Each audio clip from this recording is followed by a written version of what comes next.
female wrestler of the year for 2025. Are you going to say Brandy Rhodes? Are you going to shock us here? I'm going to go my girl, Rhea Ripley, baby. Rhea Ripley. I don't know if I called this last year. I bet I did.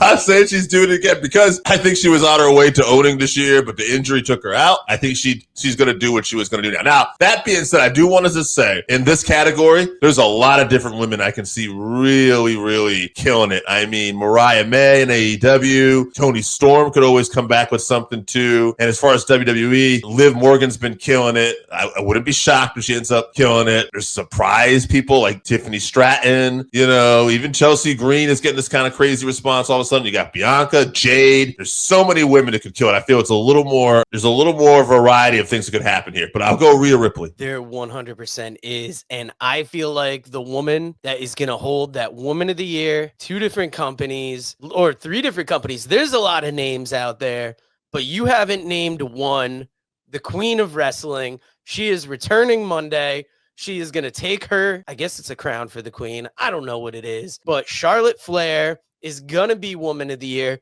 because she's had all that time off. She has seen this different, like some women she came up with and some women that have came up right after her. She has seen them all, ascend, but she is going to take that top spot this year. Please, if you haven't, hit that like button, hit that share button, hit that subscribe button, and check us over on Patreon.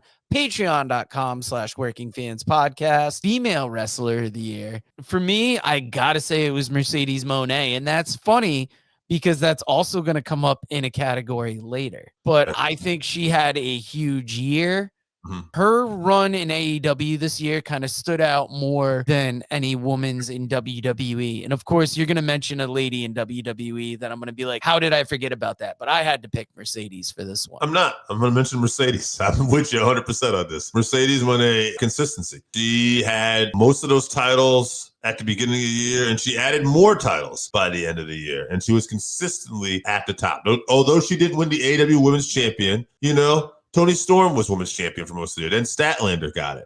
But Mercedes was near the top and consistently near the top the whole year. And that's a shame that I didn't consider Statlander when she won that women's title and she had that slow and steady climb up there. And there was some great women's wrestlers in AEW had good years. Tiffany Stratton did well in the beginning. Jade's on top now. Rhea Ripley is always near the top. But and it's actually the argument probably should have been Stephanie Vaquer. That's one I could have went with there. Who had a breakout year, so much success in NXT. Then won that battle royal, and now the women's champion on Raw. You could definitely argue Stephanie might have been the right choice too, but I went Mercedes. Yeah, Stephanie's not another bad pick. That's another one I'm kind of sad I didn't think of.